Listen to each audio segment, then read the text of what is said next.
Legal Bias dengan NIM 2110323027.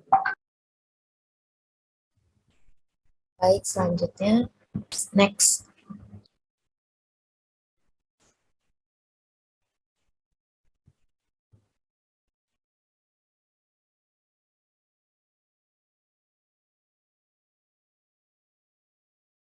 Yang pertama ada etika penelitian yang akan dijelaskan oleh saya sendiri. Dalam melakukan penelitian kuantitatif dan kualitatif, peneliti harus menaati standar etika untuk kebaikan subjek maupun profesinya. Etika formal untuk melakukan penelitian ini diterbitkan oleh American Educational Research Association atau AERA dan American Psychological Association atau APA. Berikut adalah standar etika yang penting untuk dipatuhi dalam meneliti sesuatu. Next.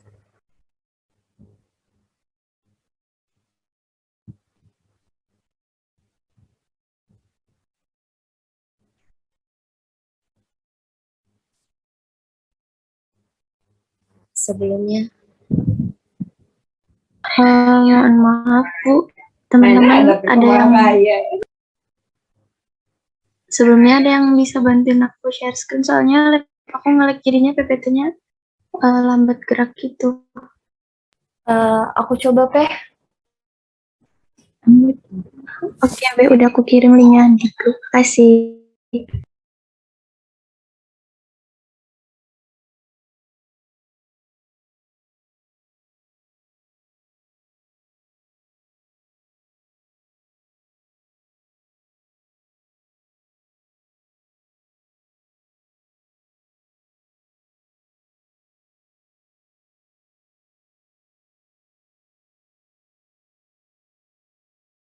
Udah kelihatan belum? Sudah. Udah, Be. Lanjut. Ke slide ketiga ya.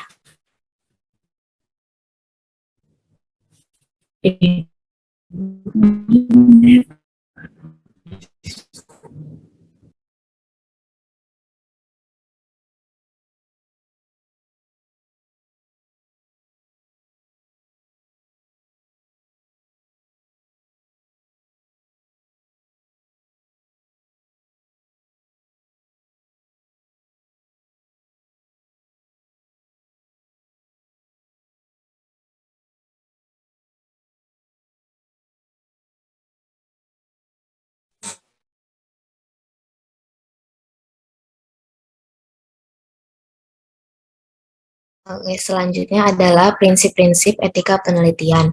Yang prinsip ini berfungsi sebagai panduan bagi peneliti dalam pendidikan untuk menentukan tindakan etis yang sesuai. Yang pertama ada kompetensi profesional. Peneliti akan memanfaatkan sumber yang ilmiah dan teknis untuk mempertahankan tingkat kompetensi tertinggi dalam pekerjaannya. Lalu yang kedua ada integritas. Peneliti akan berperilaku jujur, adil, menghormati orang lain dalam penelitian, pengajaran, praktik maupun layanan mereka. Kemudian ada tanggung jawab profesional dan ilmiah. Peneliti memegang kepercayaan dari publik, peduli akan perilaku etisnya, dan mencegah peneliti lain melakukan perilaku tidak etis. Yang keempat ada menghormati hak, martabat, dan keberagaman rakyat, yaitu peneliti harus dapat melindungi hak, kesejahteraan, dan martabat rakyat, serta memiliki toleransi atas perbedaan dalam rakyat. Kemudian yang terakhir ada tanggung jawab sosial. Setelah melakukan penelitian, peneliti harus mempublikasikan hasil dari penelitiannya agar pengetahuan menjadi lebih maju. Next.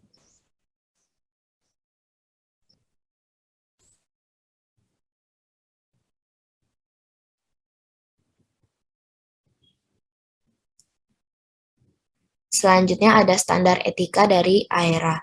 Yang pertama itu competence. Peneliti melakukan penelitian hanya dalam bidang keahlian mereka dan mempertahankan keahlian tersebut.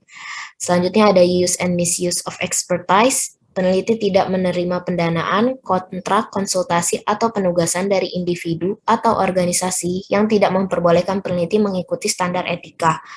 Selanjutnya ada fabrication, falsification, and plagiarism, yaitu data, sumber data, dan temuan tidak boleh dipalsukan atau dibuat-buat oleh peneliti.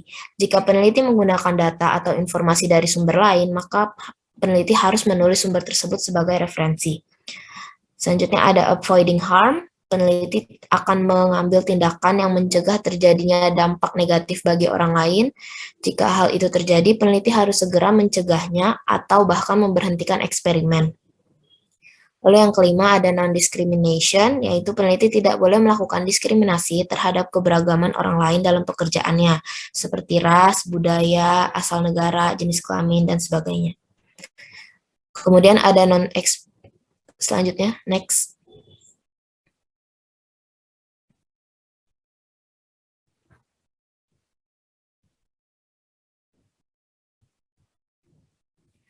Nah, kemudian ada non-exploitation, yaitu peneliti tidak boleh mengeksploitasi siapapun karena kenalan yang ia miliki untuk keuntungan pribadi, ekonomi, maupun profesional. Selanjutnya ada harassment, peneliti tidak boleh melakukan pelecehan secara verbal atau non-verbal atau seksual pada peserta penelitian. Lalu ada public communication, peneliti hanya boleh mempublikasi penelitian dan pernyataan yang akurat dan tidak bersifat menipu. Dan confidentiality, peneliti harus menjamin kerahasiaan informasi sensitif peserta penelitian seperti informasi pribadi sampai kapanpun. Bahkan sampai peserta itu akan meninggal. Lalu yang terakhir ada informed consent, yaitu peneliti harus meminta izin atau persetujuan tertulis maupun lisan dari peserta penelitian atau bisa diwakilkan dengan memberitahu tentang penelitian yang dilakukan. Nah, adapun kondisi di mana persetujuan itu tuh boleh tidak digunakan gitu, boleh tidak diminta gitu. Yang pertama itu kalau penelitian memiliki resiko di bawah minimal bagi peserta penelitian. Kedua, penelitian tidak dapat dilakukan jika terdapat persetujuan tertentu. Dan ketiga, dan penelitian itu dilakukan di tempat umum atau menggunakan informasi umum tentang peserta penelitian. Sekian dari saya, selanjutnya akan dilanjutkan oleh Iva. Pada Iva dipersilahkan. Baik, terima kasih Jia. Selanjutnya standar etika apa? Yang pertama itu ada no harm. Menurut Cavender dan Forzano tahun 2018 mengatakan bahwa peneliti memiliki kewajiban yaitu untuk memastikan peserta penelitian terhindar dari hal-hal yang merugikan peserta penelitian dan membahayakannya, baik itu secara fisik maupun secara psikis. Yang kedua yaitu privacy and confidentiality. Yaitu peneliti mempunyai kewajiban di dalam melakukan suatu tindakan pencegahan agar informasi dari peserta penelitian dapat terjaga dan terlindungi. Peneliti hanya diperkenankan membahas informasi peserta penelitian untuk tujuan ilmiah dan peneliti juga dapat mengungkapkan informasi tersebut jika si peneliti mendapatkan persetujuan dari peserta penelitian yang dimaksud dan yang bersangkutan. Yang ketiga yaitu institutional approval. Itu sebelum melakukan penelitian, peneliti diharapkan memberikan informasi yang akurat mengenai proposal penelitian yang sedang dikerjakan. Hal ini agar penelitian yang mereka lakukan mendapatkan izin dan persetujuan dari institusional terkait. Yang keempat yaitu kompetens. Di dalam suatu penelitian, tiap-tiap penelitian hendaknya harus memiliki kompetensi yang berhubungan dengan penelitian yang akan dilakukan. Peneliti juga mengambil langkah-langkah yang benar yang dapat dipertanggungjawabkan oleh peneliti tersebut. Yang kelima yaitu record keeping. Di dalam suatu penelitian, peneliti hendaklah membuat suatu catatan informasi ataupun data dari penelitian yang dilakukan peneliti. Peneliti juga memegang kendali terkait dengan menjaga kerahasiaan, menyimpan, memelihara, dan juga termasuk membuang catatan ataupun data mengenai penelitian yang sedang dijalani. Selanjutnya, informed consent to research. Sebelum dilakukannya penelitian, tentunya peneliti harus mendapatkan persetujuan dari para calon peserta penelitian. Peneliti dapat menjelaskan kepada calon peserta penelitian dengan bahasa yang ringan dan mudah dipahami oleh calon peserta penelitian terkait dengan penelitian yang akan dilakukan. Yang ketujuh yaitu dispensing with informed consent.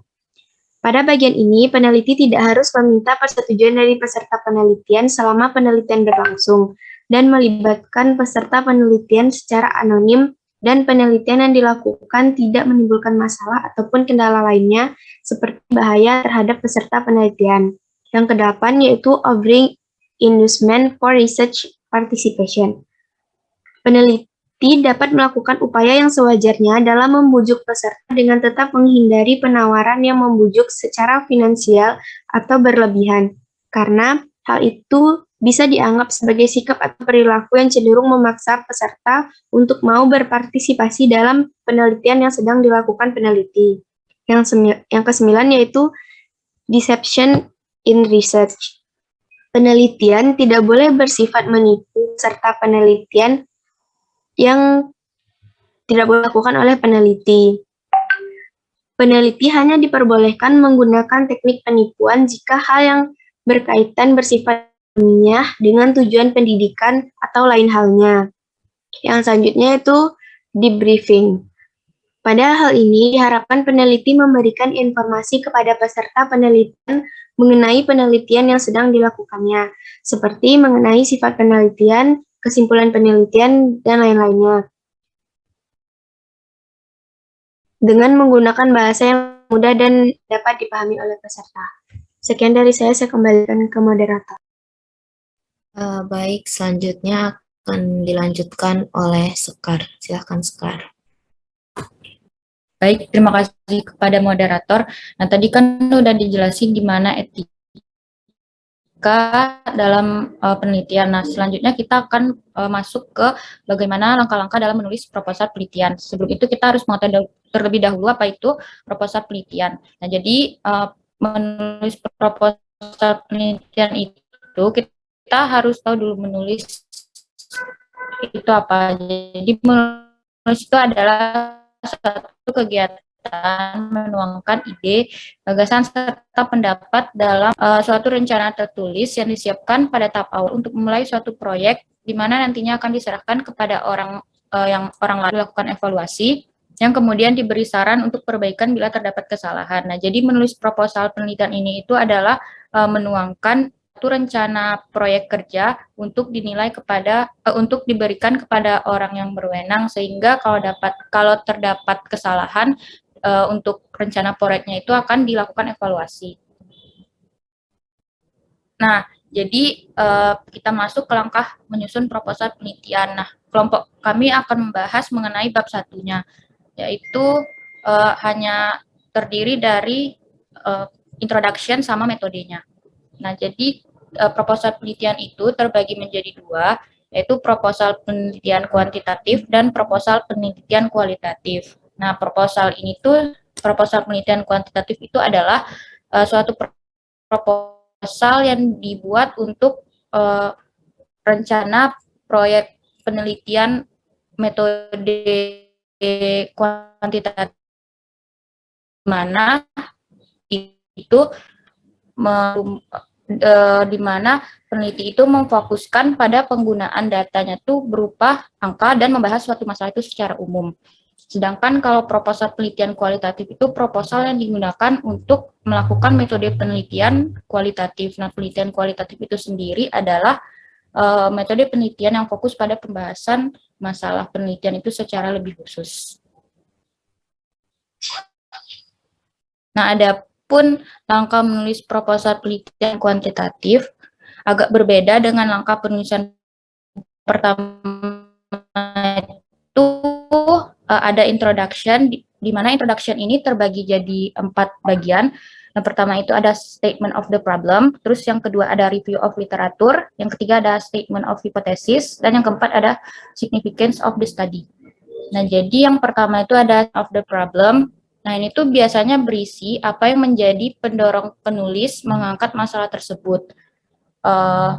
Bagian ini tuh biasanya masalah penelitian itu muncul dari adanya pengamatan awal di lapangan atau yang disebut dengan grand tour, dan kenyataan yang terjadi di lapangan atau desain yang tidak sesuai dengan apa yang diharapkan atau dasolen. Nah, jadi masalah penelitian ini muncul karena adanya ketimpangan antara teori yang diberlakukan dengan fakta yang terjadi di lapangan. Terus juga masalah ini bisa muncul di lingkungan itu karena ketertarikan dari diri peneliti sendiri, mempertanyakan informasi yang pernah diketahui, serta adanya kepedulian peneliti terhadap lingkungan. Terus juga dalam latar belakang masalah ini, perlu dicantumkan gambaran keadaan yang terjadi, sehingga disandingkan nanti dengan teori yang berlaku, sehingga jadinya nanti terlihat kesenjangan antara fakta lapangan dan teori yang merupakan sumber masalah. Terus ada kesalahan umum yang dalam menuliskan latar belakang, yaitu penulis itu tidak fokus pada pembahasan permasalahan, sehingga pembaca menjadi sulit untuk memahami masalah apa intinya yang dibahas. Terus juga beberapa aspek penting yang diperhatikan dalam menyusun latar belakang menurut Kumar, yaitu yang pertama ada gambaran umum dari bidang utama yang diteliti. Nah, misalnya kita meneliti pengaruh motivasi terhadap peningkatan IPK siswa. Jadi, gambaran umum dari motivasi itu nanti kita jelaskan terlebih dahulu. Terus, yang kedua ada teori utama. Nah, teori utama ini teori-teori yang berkaitan dengan yang tadi kita teliti. Misal kayak motivasi tadi, mungkin kita pakai teori hierarki Maslow atau apa gitu. Terus isu-isu utama, masalah, dan kemajuan dalam bidang studi yang teliti, serta temuan-temuan utama yang berkaitan dengan isu-isu inti. Nah, selanjutnya itu adalah review of the literature. Nah, bagian ini itu berisi mengenai teori serta pendapat para ahli yang berkaitan dengan masalah penelitian yang bertujuan untuk mengembangkan informasi dari penelitian sebelumnya. Terus ada 3 kriteria teori yang baik digunakan sebagai landasan penelitian, yaitu relevansi. Nah, relevansi itu adalah teori yang digunakan sebagai rujukan itu harus sesuai dengan masalah yang diteliti, kayak tadi kan. Misal kita membahas mengenai motivasi, jadi teori-teori terdahulu apa saja yang melandasi motivasi tersebut. Terus yang kedua ada kemutahiran. Nah, kemutahiran ini terkait dengan kebaruan teori yang digunakan. Nah, biasanya referensi yang kita gunakan itu kan lebih baik tuh lebih dari 5 tahun silam. Biasanya referensi yang digunakan yang lebih dari 5 tahun silam itu dianggap kurang mutakhir. Jadi sebisa mungkin 5 tahun dari kita meneliti, 5 tahun ke belakang sebelum kita meneliti itu yang mutakhir. Terus yang ketiga keaslian, di mana peneliti itu harus menggunakan sumber asli dalam menemukan teori tersebut. Semakin banyak fokus penelitian yang digunakan, semakin banyak pula teori yang digunakan.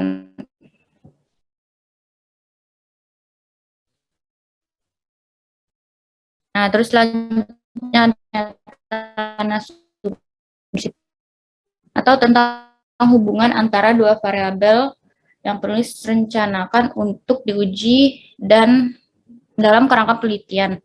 Saat merumuskan hipotesis ini, penulis memiliki kewajiban untuk menarik kesimpulan di akhir laporan. Dalam hipotesis juga harus dinyatakan secara jelas hubungan antar variabel yang akan dibahas. Nah, hipotesis ini kan kita juga udah tahu kalau jenisnya itu ada hipotesis nol dan hipotesis kerja. Kalau hipotesis nol itu diawali kayak tidak ada, terus kalau hipotesis kerja itu diawali dengan kata terdapat hubungan atau terdapat pengaruh gitu. Nah, terus significance of the study. Nah, significance of the study ini ada 2 aspek mengenai pentingnya penelitian, yaitu yang pertama itu ada implication dan application. Nah, implication ini tuh penulis proposal tuh harus bisa menunjukkan implikasi dari hasil penelitiannya yang akan berkontribusi pada sejauh mana penelitian tersebut akan berguna dalam memecahkan masalah dan menjawab permasalahan umum. Terus yang kedua ada application, di mana peneliti itu harus mampu meyakinkan pembaca untuk. Nah, lanjut yang kedua ada metode penelitian. Nah, dalam metode penelitian ini penulis harus menuliskan rincian bagaimana penelitian dilakukan dan harus meyakinkan pembaca bahwa metode penelitian yang kita pilih itu telah sesuai dengan masalah yang kita teliti. Nah, dalam metode ini terdapat 3 bagian, yaitu ada yang pertama ada participants and method of selection, terus yang kedua ada instrumen, dan yang ketiga ada procedures. Nah, yang pertama itu akan dibahas mengenai participants and method of selection. Nah, ini tuh biasanya tuh mencakup mengenai sasaran yang akan diteliti. Biasanya peneliti itu menentukan terlebih dahulu populasi yang akan digunakan dan selanjutnya menjelaskan prosedur pengambilan sampel dari populasi tersebut. Nah, syarat dari pengambilan sampel itu sendiri adalah harus bersifat representatif. Terus juga penarikan sampel ini dilakukan dengan berbagai teknik. Nah, seperti kita udah dibahas sebelum UTS, jadi ada random sampling sama non-random sampling. Nah, random sampling ini terbagi menjadi dua, yaitu stratified random sampling dan cluster random sampling. Nah, stratified random sampling ini adalah cara penarikan sampel pada populasi tersusun secara berlapis-lapis atau populasi menjadi sub kelompok atau strata. Nah, kemudian dipilih secara acak menggunakan simple random sampling. Dan yang kedua ada cluster random sampling, di mana cara penarikan sampel pada populasi ini tersusun atas beberapa cluster atau daerah individu. Terus yang kedua ada non-random sampling. Dan ini itu terdiri atas accidental sampling, di mana accidental sampling ini tuh teknik pengambilan sampel berdasarkan kebetulan, sehingga peneliti bisa mengambil sampel pada siapa saja yang ditemui tanpa perencanaan sebelumnya. Terus yang kedua ada kuota sampling. Nah, kuota sampling ini teknik pengambilan sampel dari populasi tertentu yang mempunyai ciri tertentu sampai pada jumlah kuota yang diinginkan tercapai. Lanjut ada proportional sampling. Proportional sampling itu yaitu cara pengambilan sampel dari anggota populasi dengan memperhatikan unsur atau kategori berdasarkan perbandingan banyaknya anggota antar populasi. Terus ada double sampling. Nah, double sampling ini pengambilan sampel berdasarkan informasi pada tahap awal yang akan digunakan sebagai tambahan untuk tahap berikutnya.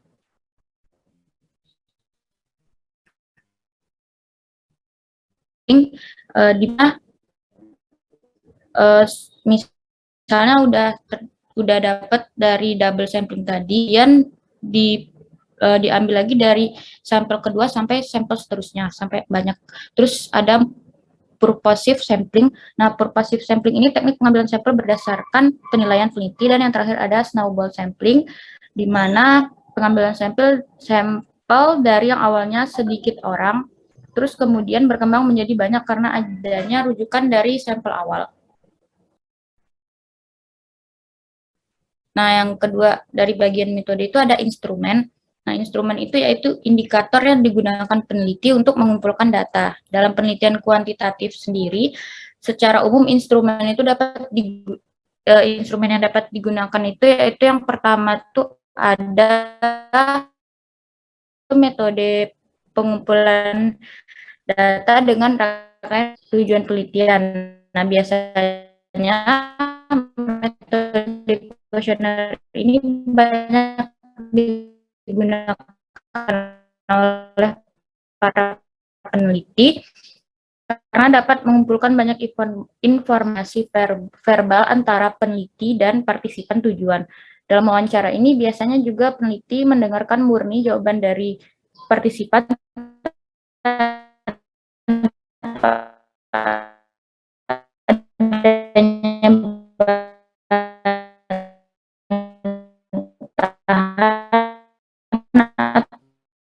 dari jawaban mereka, sehingga peneliti partisipan dan observasi non-partisipan. Nah, observasi partisipan itu adalah peneliti juga berada dalam kelompok yang diteliti, sedangkan observasi non-partisipan itu peneliti benar-benar mengobservasi kelompok lain. Terus yang keempat ada eksperimen.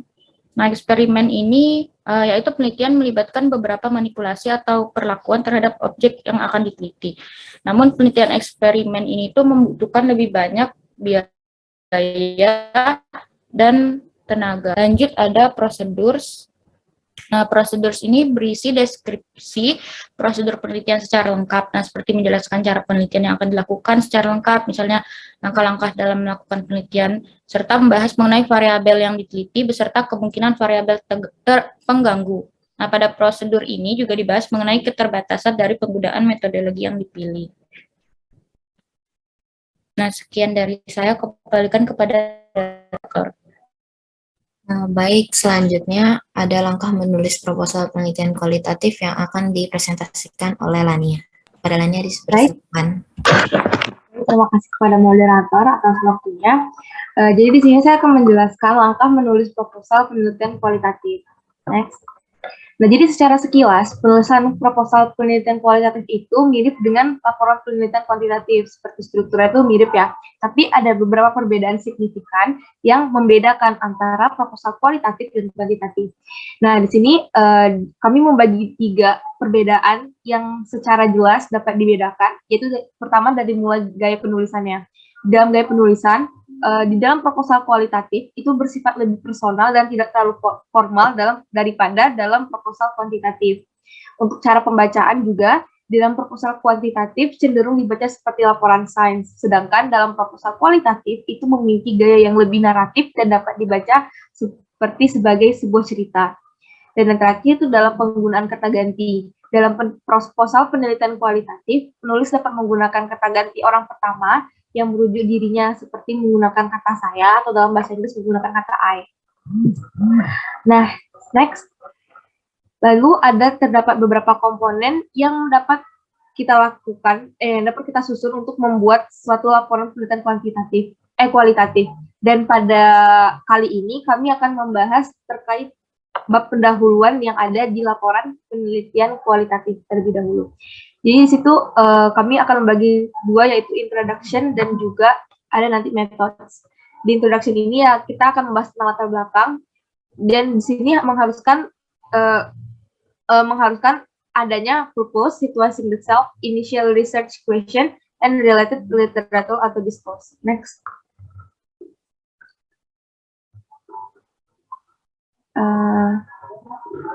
Next, tolong. Nah, di purpose atau tujuan. Jadi kan teman-teman tahu kan kalau latar belakang itu kita harus memaparkan tujuan kita. Nah, jadi di pendahuluan atau latar belakang itu kita harus memberikan pernyataan yang jelas tentang tujuan penelitian dan menyediakan informasi latar belakang yang cukup sehingga pembaca dapat memahami tujuan penelitian yang kita lakukan. Penulis juga dapat mengidentifikasi tujuan atau fokus penelitian untuk studi kualitatif dari praktik dan pengalaman sehari-hari atau dari isu-isu sosial atau politik saat ini. Meskipun tidak terasa seperti dalam penelitian kuantitatif, fokus yang diambil penulis mungkin berasal dari teori dengan maksud untuk menguraikan atau memodifikasi teori tersebut. Dan sifat dari tujuan penelitian atau fokus penelitian harus realistis, tidak terlalu luas, dan tidak terlalu sempit. Next.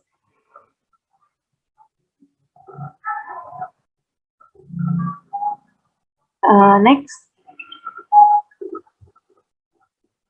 Nah, dalam menyusun pendahuluan atau latar belakang, penulis juga harus melakukan situating the self. Itu saat penulis menetapkan tujuan dan latar belakang penelitian, penulis harus menilai keterlibatan emosional penulis itu sendiri dalam topik, karena ini merupakan penelitian kualitatif.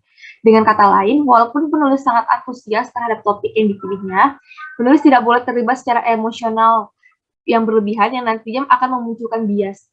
Salah satu cara untuk memastikan bahwa penulis mempertimbangkan aspek ini adalah dengan menyertakan penempatan diri penulis dalam penelitian pada bagian pendahuluan. Penulis dapat menguraikan alasan tertarik dengan topik yang dipilih atau menguraikan latar belakang dan pengetahuan pribadi yang dimiliki penulis, mengapa ia mengambil topik tersebut sebagai topik penelitian. Next.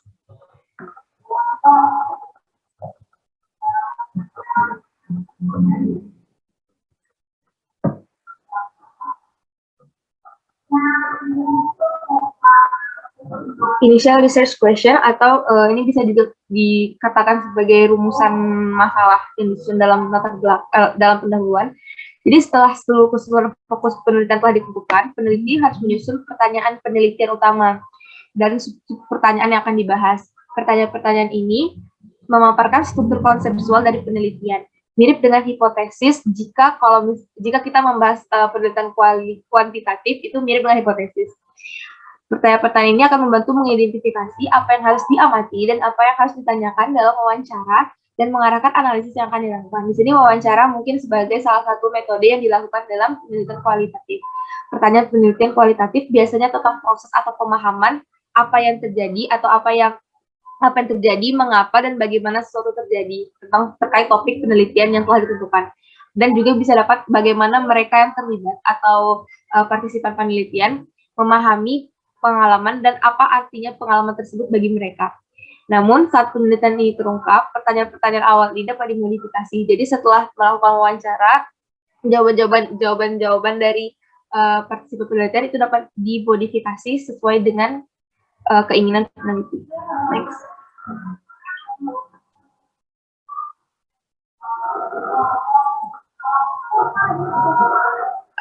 Selanjutnya itu adalah relate literatur atau discourse. Ini merupakan tinjauan pustaka.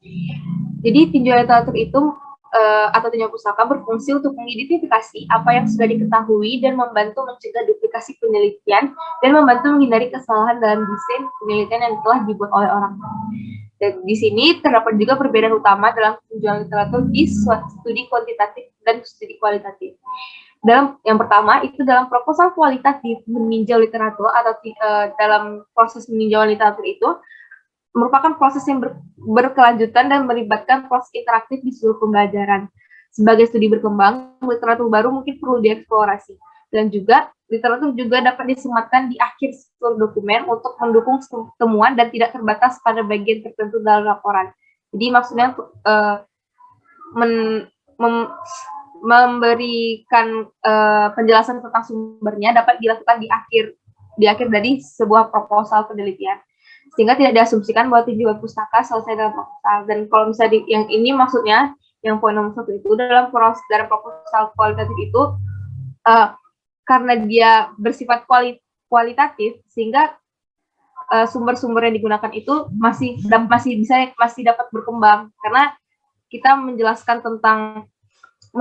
tentang kayak bagaimana suatu masalah secara terperinci gitu kan teman-teman.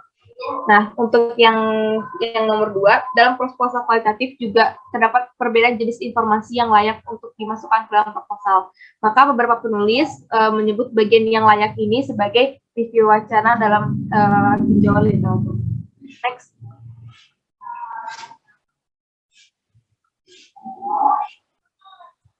Nah, selanjutnya setelah kita tadi udah menyusun latar belakang, dan kami kan juga mendapatkan bagian untuk menjelaskan tentang pengambilan partisipan. Nah, di sini dimasukkan ke dalam bagian methods, yaitu set and selection of the sample sama role of the research. Next.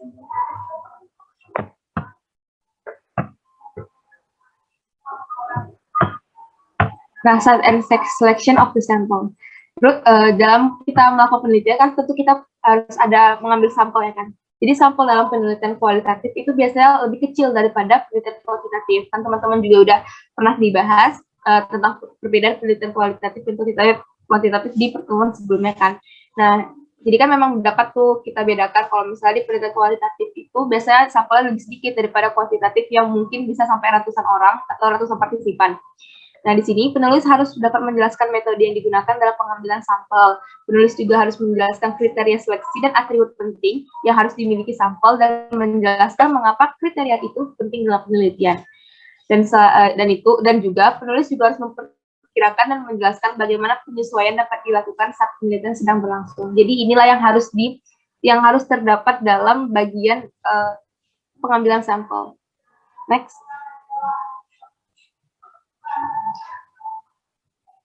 Dan dalam penelitian kualitatif terdapat bagian role of the research, yaitu peneliti menjelaskan prosedur untuk menempatkan diri masuk ke objek yang dipilih dan bagaimana hubungan kepercayaan akan dibangun dengan para peserta penelitian. Peneliti akan menentukan perannya sebagai pengamat, partisipan pengamat, atau kombinasi antara keduanya. Nah, jadi itulah tahapan-tahapan atau bagian-bagian yang dilakukan untuk menyusun bab pendahuluan yang menjadi fokus kami pada presentasi kali ini. Saya kembali kepada moderator. Selanjutnya menyusun daftar pustaka, buku, dan jurnal. Silakan untuk yang... Baik, terima kasih kepada moderator. Jadi pada dasarnya menyusun daftar pustaka untuk penelitian kuantitatif dan kualitatif itu sama, cuman bedanya di sumbernya aja, apakah sumbernya buku atau jurnal. Jadi panduan yang digunakan dalam menulis daftar pustaka itu adalah American Psychology Association atau APA kalau bersumber dari buku, format tulisannya yaitu nama penulis, titik, tahun terbit, judul buku, utama buku, titik 2, judul Ini perlu dilihat kalau ada teman-teman edisinya lagi presentasi. pakai lagi dalam kurung, terus Sekar. Ini daripada kamu jelasin ke temennya mungkin di skip aja karena salah kalau menurut saya ya. Jadi silakan dicek EPA 7 ya, penulisan Donald RETC-nya ini enggak seperti ini ya. Jadi daripada kamu jelaskan nanti teman-temannya malah salah paham, jadi mungkin di skip aja. Teman-teman silahkan dicek di EPA edisi ke-7 dan juga di pedoman skripsi Universitas Prodi Psikologi ya. Karena kalau yang ini kalau menurut saya kurang tepat yang dicontohkan oleh kelompok.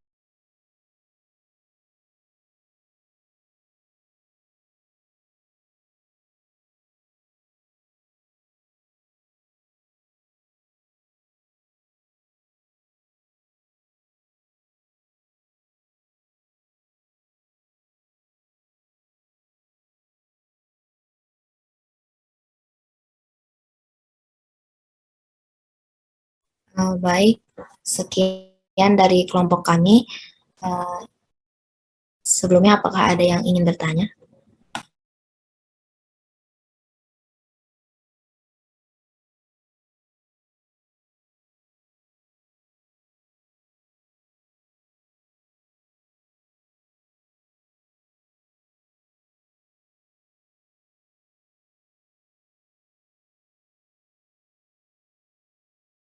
Baik, untuk Regina dipersilahkan.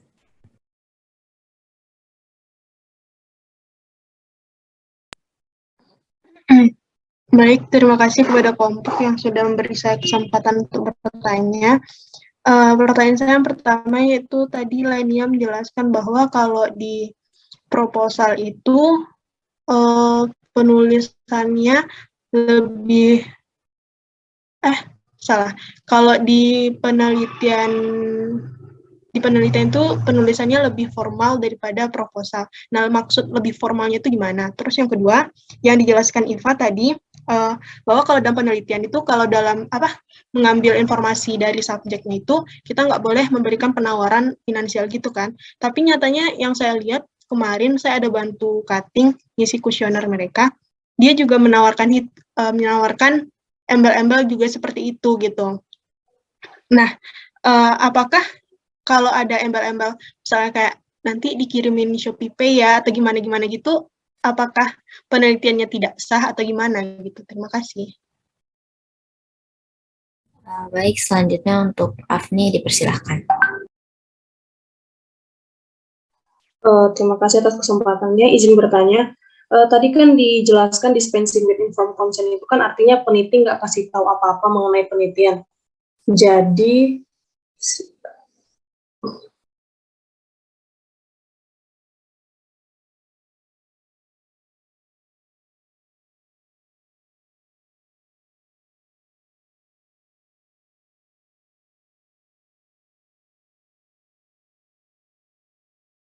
Halo, Afni.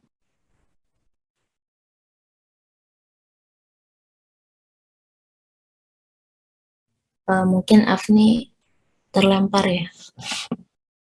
Boleh dilanjut oleh Dinda dulu. Silahkan, Dinda.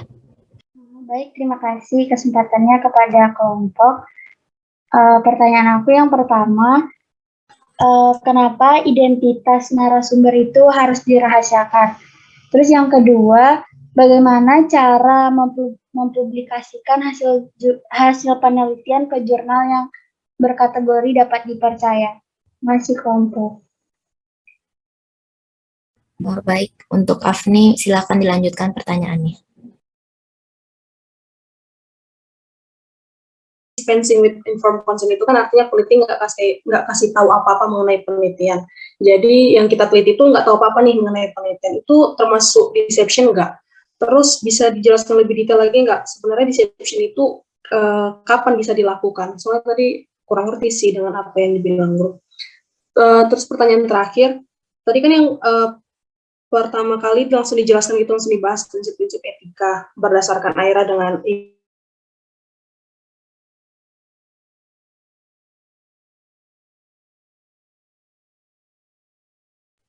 Halo Afni.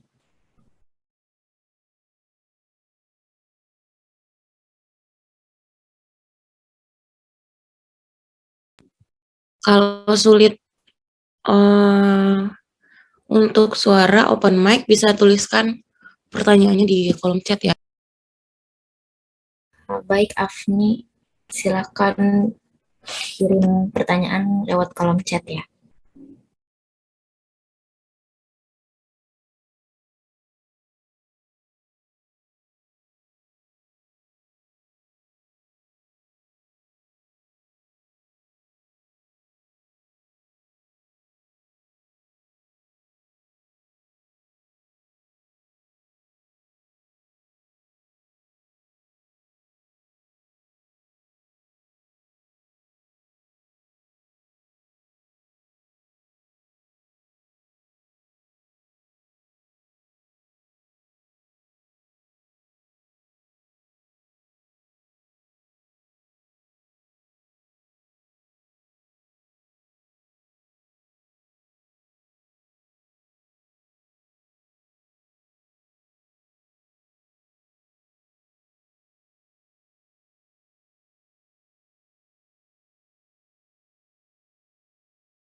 Baik, sambil menunggu Afni menuliskan pertanyaannya di kolom chat, kami dari kelompok akan menjawab pertanyaannya Regina. Silakan untuk Lani. Baik, terima kasih pada moderator. Sebelumnya Regina, saya izin mengonfirmasi pertanyaannya yang terkait materi yang saya jelaskan tadi. Tadi saudari Regina bertanya kalau di penelitian penulisannya lebih formal daripada proposal, maksudnya apa? Apakah benar, Regina? Iya. Baik, mungkin sebenarnya kami minta maaf jika penyampaian dari yang saya lakukan bersifat kurang jelas, karena sebenarnya yang saya jelaskan itu bukan perbedaan penelitian bukan perbedaan antara penelitian dan proposal, melainkan perbedaan proposal penelitian kualitatif dan perbedaan proposal penelitian kuantitatif. Nah, di situ saya menjelaskan bahwasannya proposal kuantitatif proposal kualitatif cenderung lebih personal dan tidak terlalu formal daripada proposal kuantitatif. Kenapa bisa dibilang tidak terlalu formal atau tidak atau bersifat lebih personal? Karena tadi di proposal kualitatif itu dapat menggunakan kata ganti orang pertama yang merujuk pada diri sendiri, yaitu kayak menggunakan kata saya atau dalam bahasa Inggris menggunakan kata I. Jadi sebenarnya yang dijelaskan oleh kelompok adalah perbedaan penulisan antara penelitian kualitatif dan penelitian kuantitatif, bukan antara proposal dan penelitian. Gitu, Regina. Bagaimana? Baik, terima kasih kelompok. Baik, terima kasih Regina. Saya kembalikan kepada moderator.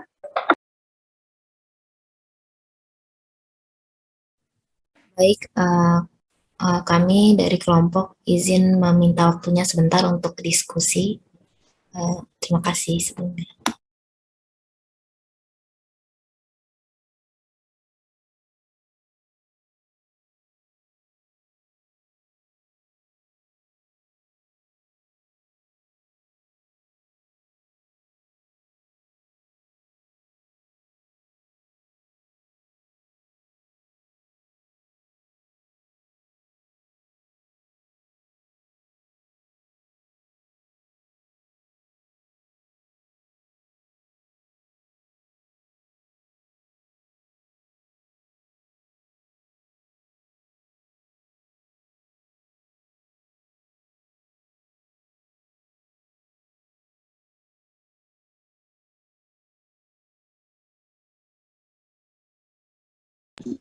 Ya, selagi menunggu kelompok menjawab, semuanya ini yang ada di kelas mukanya cuma 5 orang, yang lain ada nggak? Saya coba tes suara ya. Dinda ada, Dinda Junika. Hadir, Bu. Menyimak nggak dari tadi? Nyimak, Bu.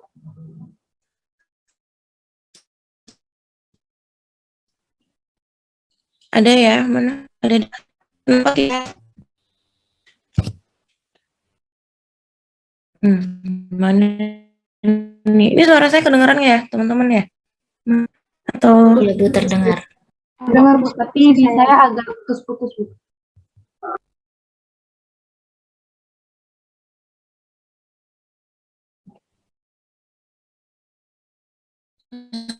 terus kalau gitu saya yang lain kayak ganti wifi dulu ya.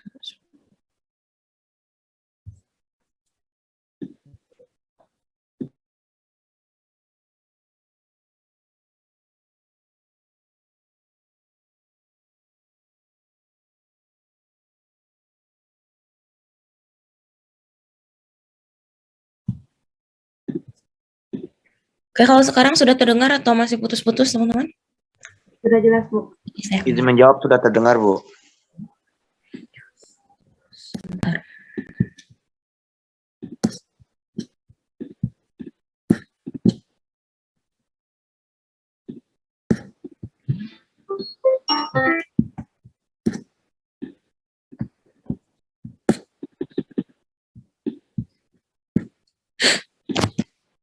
Ya, jadi hari ini kita membahas mengenai etika dan langkah-langkah penulisan proposal.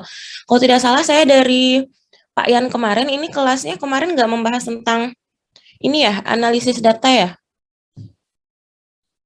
Iya, Bu, karena ada kesalahpahaman dari RPS sama PPT, Bu.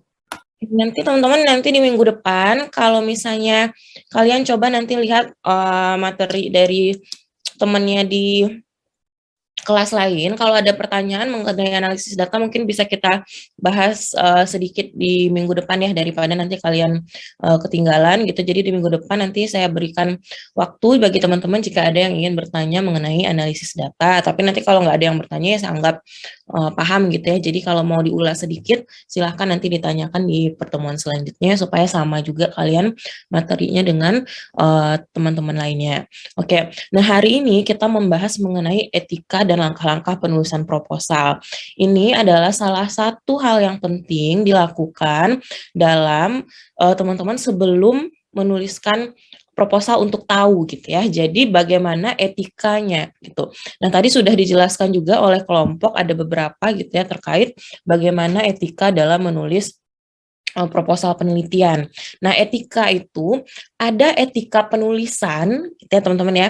Ada etika pempublishan dan ada etika dalam prosedur penelitian ya. Kalau dalam etika menulis seperti yang sudah kita pelajari ya, bagaimana tidak boleh plagiat, tidak boleh mencantumkan punya orang lain tanpa sumber. Sedangkan kalau pempublishan juga kita tidak boleh untuk mempublish karya kita 2 kali di jurnal yang berbeda nih. Misalnya kalian udah publish nih di jurnal A, nanti dimasukkan lagi tulisannya ke jurnal B, itu juga nggak ada etikanya gitu ya. Jadi bagaimana kita juga tahu bahwa satu karya penelitian itu cuma boleh dipublish sekali dengan judul yang sama dan isi yang sama persis gitu ya. Jadi itu juga perlu diperhatikan. Nah, yang akan kita bahas mungkin lebih dalam hari ini adalah etika dalam prosedur penelitian ya. Jadi bagaimana dalam melaksanakan penelitian itu langkah-langkahnya seperti apa. Nah, di dalam etika penelitian di psikologi khususnya untuk beberapa universitas gitu ya, baik di luar negeri maupun di dalam negeri, sebenarnya sebelum nanti teman-teman terjun untuk melakukan penelitian, baik dosen ataupun mahasiswa atau siapapun ahli psikologi gitu ya yang ingin melakukan penelitian biasanya harus melewati yang namanya ethical clearance ya. Jadi nanti kita mendaftar untuk di-assess atau dinilai apakah penelitian kita ini layak atau tidak untuk dilanjutkan sesuai standar etika atau tidak gitu ya. Jadi nanti teman-teman mau di dalam negeri atau di luar negeri biasanya akan seperti itu gitu ya. Jadi nanti supaya apa? Supaya nanti kita bisa make sure gitu ya. Ini memang bisa dilanjutkan penelitiannya atau tidak secara etika. Biasanya masing-masing program studi atau di bagian fakultas mereka punya lembaga etika tersendiri gitu ya. Nah, jadi itu harus dilewati dulu si ethical clearance-nya supaya ini teman-teman kalau suara saya nggak jelas nanti langsung diinfokan ya daripada nanti saya ngomong panjang-panjang nanti sore. Nah, jadi supaya nanti seperti itu. Apalagi kalau kita berhubungan nanti sama anak gitu ya. Nanti teman-teman kan penelitian kita itu kan langsung ke manusia ya. Kalau mungkin di jurusan-jurusan lain, mereka bisa melakukan penelitian itu mengambil data saja gitu ya, tidak langsung ada hubungannya dengan manusia. Tapi kita di psikologi, penelitian yang kita lakukan dapat berdampak kepada subjek penelitian kita karena kita melakukan penelitiannya langsung. Apalagi jika kita melakukan penelitian pada orang-orang yang beresiko. Siapa dia? Misalnya anak-anak gitu ya, atau mungkin orang-orang yang sedang mengalami masalah gitu ya. Misalnya kita berwawancara orang yang lagi depresi atau yang suicidal thought-nya tinggi gitu ya. Nanti kalian tanya-tanya gimana? Ya tambah besar keinginan bunuh dirinya. Nah, kan itu kan berbahaya gitu ya. Nah, jadi di situ makanya sangat penting untuk kita menyadari etikanya seperti apa dan biasanya itu perlu disetujui oleh lembaga khusus seperti itu ya. Nah, namun karena di psikologi UNAN kita masih belum memiliki lembaga etis, biasanya tugas ini diambil alih oleh pembimbing gitu ya. Jadi teman-teman nanti sebelum turun akan dipastikan lagi oleh pembimbing skripsinya atau pembimbing mata kuliahnya apakah nanti ini penelitiannya etis atau tidak gitu ya. Tapi nanti kalau memang sudah ada nanti di lembaga prodi kita ini ethical clearance lembaga etisnya memang harusnya disetujui dulu gitu ya oleh lembaga etis gitu ya. Apalagi nanti teman-teman kalau mau melakukan penelitian ke subjek-subjek yang seperti yang saya bilang tadi. Kalau mau sharing pengalaman dulu kalau saya di luar gitu ya, saya melakukan penelitian pada anak-anak itu bahkan harus di clearance oleh lembaga, ada di situ lembaga kepolisiannya gitu ya, karena anak-anak di situ sangat dihargai privasinya ya kalau teman-teman ke luar negeri gitu ya. Nah, jadi di situ kita memang harus melewati langkah-langkah itu gitu ya, karena memang penelitian kita langsung berhadapan apalagi nanti kepada si orang-orang yang memang rawan ini gitu ya, seperti itu. Nah, jadi si etika ini tadi teman-teman mungkin sudah dijelaskan juga oleh kelompok ya. Jadi bagaimana kita memang harusnya melakukan penelitian sesuai dengan kaidah-kaidah gitu ya yang tidak membahayakan subjek baik selama melakukan penelitian atau setelah. Kadang si peneliti ini gitu ya selama penelitian dia nggak berbahaya kok gitu ya, tapi nanti ada efek sampingnya. Misalnya nih dia penelitiannya kepada anak-anak, nanti dia mau melihat apakah ada efek menonton video dengan kekerasan terhadap perilaku agresi misalnya. Jadi anak-anaknya nanti dipertontonkan video-video pelaku kekerasan, terus nanti dilihat. Nah, pas lagi menonton, sebenarnya kan dia nggak ada efek samping ya, atau tidak ada bahayanya gitu. Tapi gitu ya, kalau kalian tidak melakukan sesuatu, kan nanti jangan-jangan gara-gara habis nonton kalian, dia jadi agresif nih nonton-nonton yang berbahaya, kan itu jadinya berdampak ya gitu. Nah, itu juga harus dipertimbangkan. Jadi dampaknya itu bukan hanya ketika melakukan penelitian gitu ya, tapi juga setelah itu apakah ada dampaknya tidak gitu bagi si subjek penelitian kita gitu ya. Jadi itu juga harus dipertimbangkan gitu ya. Nah, teman-teman sudah pernah mendengar penelitian-penelitian yang ada di slide ini, penelitiannya Milgram dan Zimbardo. Sudah ada yang pernah mendengar, teman-teman? Sudah. Sudah ya, silakan ada yang bisa terkait penelitiannya Milgram seperti apa? Silakan Lania. Ibu izin menjawab, kalau penelitian miligram itu yang salah itu tentang kepatuhan gitu Bu. Jadi nanti ada guru, kalau nggak salah Bu, ada subjeknya kayak ada guru, terus ada murid. Nah di sini tuh sebenarnya muridnya itu udah tahu kondisinya yang udah dijelaskan sama si peneliti itu kondisinya. Terus kayak yang guru ini betul-betul orang yang nggak tahu kan Bu. Jadi kalau misalnya nanti kayak anaknya ini menjawab salah, kayak yang si peneliti ini menyuruh yang menjadi guru ini untuk memberikan kejutan listrik berapa voltase gitu kan Bu. Nanti semakin tinggi, semakin kayak tingkat kesalahan itu semakin besar, jadi semakin tinggi juga tingkat voltase yang disuruh oleh peneliti, untuk gurunya itu menaikkan tingkat voltase yang dikejutkan ke si anak murid itu. Nah si anak murid itu sebenarnya dia tahu kondisi itu, jadi dia kayak pura-pura kesakitan atau pura-pura menangis. Nah, yang seperti itu kan Bu. Nah, jadi di sini tuh misi miligram itu ingin melihat apakah si guru itu akan tak patuh pada perintahnya miligram untuk tetap lanjut atau perintah dilanjutkan seperti itu, atau si gurunya ini mundur karena udah melihat si murid itu kesakitan atau kayak sudah pura-pura pingsan kayak gitu, Bu. Oke, jadi sebenarnya dia ini ya, kalau penelitian miligram itu nanti gurunya tidak melihat langsung si orang yang ini ya, apa namanya, diberikan sengatan listrik itu ya. Jadi mungkin diperdengarkan saja dari putaran rekaman gitu ya, bagaimana akhirnya mereka merasakan kesakitan gitu. Jadi misalnya guru ini nanti mau dilihat apakah dia tadi kepatuhan ya, tapi nanti kita lihat ya, bagian mana saja yang melanggar etika dari penelitiannya miligram ini. Nanti kita diskusikan bersama-sama. Kalau Zimbardo seperti apa, teman-teman? Silahkan, Afni. Kalau yang Zimbardo, Bu, singkatnya nanti si Zimbardo itu ngasih manggil partisipan gitu kan, Bu. Tapi ada bayarannya gitu, Bu. Terus ya nanti dibagi present eksperimen ini tuh tujuan itu untuk nengok pengaruh peran sosial terhadap tingkah laku mereka. Jadi nanti dibagi 2 peran, Bu. Ada yang jadi sipir sama ada yang jadi tahanan. Jadi nanti di situ Zimbardo itu ngeobservasi gimana peran mereka itu mempengaruhi tingkah laku mereka meskipun itu sebenarnya pura-pura, Bu, nggak beneran gitu. Oke. Aziza, ada yang mau ditambahkan dari penjelasannya Afni? Sepertinya sama, Bu. Regina, ada yang mau ditambahkan? Ada dikit, Bu. Silakan.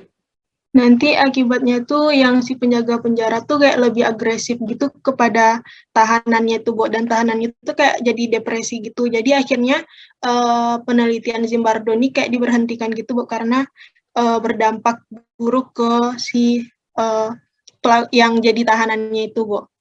Oke, Kiara, Aziza, ada yang mau ditambahkan? Iya, Bu, ada. Menambah ke apa yang sudah dikatakan Regina, untuk yang mengambil peran sebagai prisoners itu dia jadinya ada deindividuasi untuk dia sendiri, sampai dia tidak tahu nama sendiri karena dipaksa untuk mengambil identitas dengan nomor yang sudah diberikan oleh Zimbardo, Bu. Oke, Kiara, ada yang mau ditambahkan? Ada, Bu, izin menambahkan, Bu. Benar apa yang dikatakan teman-teman sebelumnya, Bu. Nah, tapi Bu, di Zimbardo ini sangat disayangkan bahwa dia tuh tidak memberikan apa, Bu, treatment setelah apa yang dia lakukan kepada orang yang dijadikan eksperimen sama dia itu, Bu, gitu. Dia udah tahu, padahal kalau misalnya orang-orang prisoner sama sipirnya tuh udah jadi berubah peran, padahal itu bukan peran mereka, tapi udah kebawa ke kehidupan sehari-hari gitu sampai kehilangan identitas, tapi dia tidak mengembalikan orang-orang tersebut ke diri mereka semula, Bu, dan dia tidak memberikan treatment kepada orang-orang tersebut, Bu. Itu yang sangat disayangkan, Bu. Ya, baik. Lanjut ya. Nah, jadi teman-teman, jadi nanti kita diskusikan ya bagian mana saja yang dilanggar kira-kira dari ethical clearance-nya yang perlu dilakukan dari si 2 penelitian tadi yang cukup terkenal untuk ketidaketisannya gitu ya. Nah, pertama itu yang harus kalian siapkan adalah namanya informed consent. Apa itu, teman-teman? Silahkan, ada yang bisa. Informed consent itu apa? Boleh raise hand. Silahkan, Afni. Informed consent itu, Bu, si peneliti udah ngejelasin ke yang diteliti mengenai penelitian itu gimana, tujuannya gimana, terus ke depannya gimana, Bu. Jadi udah ngejelasin, terus jadi si yang diteliti itu udah tahu, Bu, mengenai penelitiannya. Oke, tapi maksud informed consent-nya menjelaskannya atau apa? Silakan, Mazia, ada yang mau ditambahkan? Iya, Bu, izin menambahkan kalau informed consent itu jadi dia meminta izin kepada peserta ataupun wakil dari peserta tersebut itu untuk ikut melakukan penelitian itu, Bu. Oke, nah jadi di sini sebenarnya informed consent itu adalah namanya lembar persetujuan ya teman-teman ya. Jadi bahwa si subjek kita itu setuju untuk melakukan penelitian ini tanpa paksaan gitu ya, tapi dia sudah kita berikan sebelumnya informasi-informasi mengenai penelitian sehingga mereka bisa memutuskan setuju atau tidak gitu ya. Jadi informasi apa saja yang perlu kita sampaikan sebelum kita berikan inform consent, nanti kita jelaskan di bawah ya. Tapi intinya dari inform consent ini adalah lembar persetujuan. Dalam bentuk apa kita bisa tahu si subjek ini setuju atau tidak? Teman-teman silakan, ada yang bisa?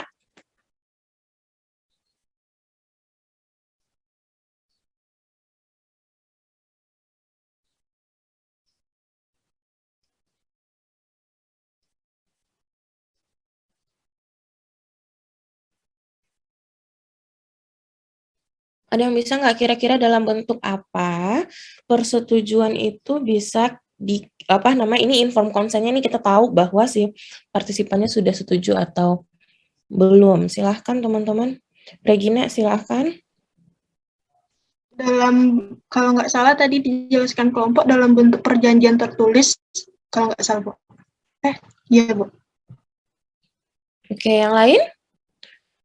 Kalau misalnya kita online sekarang berarti nggak bisa tertulis, itu nanti ada ininya ya, lembar terus ditandatangani biasanya. Atau kalau orang yang tidak bisa tanda tangan, misalnya teman-teman ke tunanetra gitu ya. Nah, kira-kira pengganti tanda tangan bisa kita berikan misalnya cap jempol gitu ya. Jadi juga bisa. Nah, selain itu kira-kira seperti apa? Silahkan Mbak Zia. Itu Bu, jadi dia secara sukarela itu pengen gitu, jadi nggak mesti tertulis, tapi dia memang udah memberikan persetujuan gitu, secara cuman ngomong gitu Bu. Nah, tapi kan kita nggak tahu kalau dia ngomong, kita perlu bukti ya, nanti itu kan perlu disertakan ya teman-teman ya, inform consent ini perlu kita sertakan ya ke dalam laporan penelitian kita. Tapi kalau di jurnal tidak ya. Tapi nanti kalau teman-teman membuat skripsi itu perlu disertakan inform consent-nya. Atau nanti kalian ada tugas nih kayak di MPK atau nanti juga di mata kuliah wawancara, observasi dan psikodiagnostik lainnya itu juga perlu dicantumkan gitu ya supaya ini memang ada nih si subjeknya setuju gitu ya. Nah, kira-kira kalau dia online seperti apa caranya teman-teman? Melalui G-form, Bu, kalau nggak salah, Bu. Biasanya di formnya ada pernyataan bahwa bersedia diteliti atau tidak, Bu, gitu. Oke. Terus nanti kita isi. Iva, dia mau ditambahkan?